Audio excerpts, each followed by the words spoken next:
त्यानंतर आणखी पाहूयात की सरकारी योजनांची अंमलबजावणी करणं आर्थिकदृष्ट्या परवडत नाही अशी याचिका रुग्णालयांनी उच्च न्यायालयात केली आहे। धर्मादाय आयुक्तांकडे नोंद असलेल्या रुग्णालयांमध्ये निर्धन आणि आर्थिक दुर्बल रुग्णांसाठी 10% बेड राखीव असतात आणि त्या बदल्यात रुग्णालयांना महापालिकेकडनं पाणीपट्टी, मिळकत कर नाममात्र दराने आकारली जाते। मात्र प्रत्यक्षात राखीव बेडचे लाभच दिले जात नाहीत किंवा किरकोळ प्रमाणात नियमांची अंमलबजावणी ही केली जाते।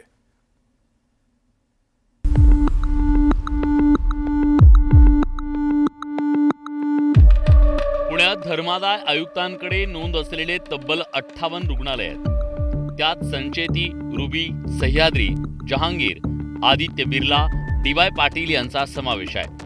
त्यातल्या अनेक रुग्णालयांना राज्य सरकार किंवा महानगरपालिकेनं नाममात्र दरानं जागा उपलब्ध करून दिली।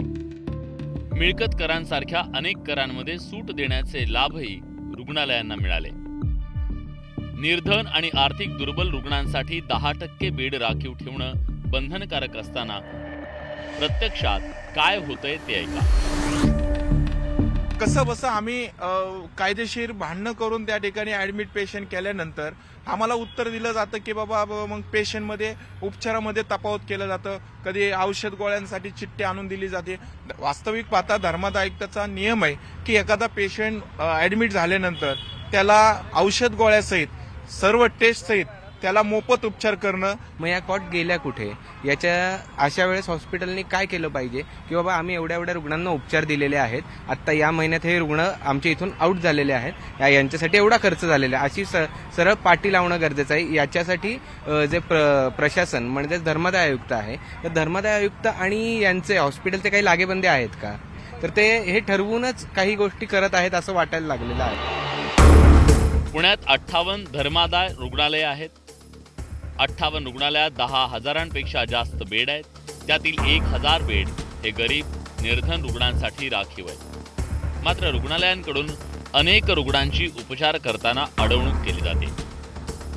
रुग्णालयाच्या दर्शनी भागातच उपलब्ध राखीव बेडची संख्या आणि भरती असलेल्या रुग्णांची यादी लावण्याची अट आहे। मात्र त्या अटीचं उल्लंघन केलं जात आहे।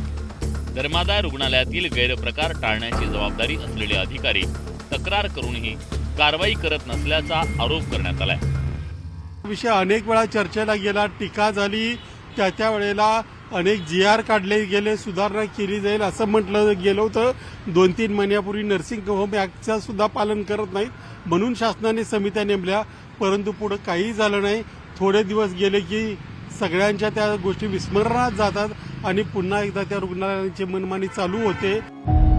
धर्मादाय रुग्णालयात निर्धन आणि आर्थिक दुर्बल रुग्णांना उपचार मिळावे म्हणून नियम कायदे करण्यात आले, मात्र त्याची अंमलबजावणी होत नसल्यानं रुग्णालयांना वटणीवर कोण आणणार असा प्रश्न आता निर्माण झालाय।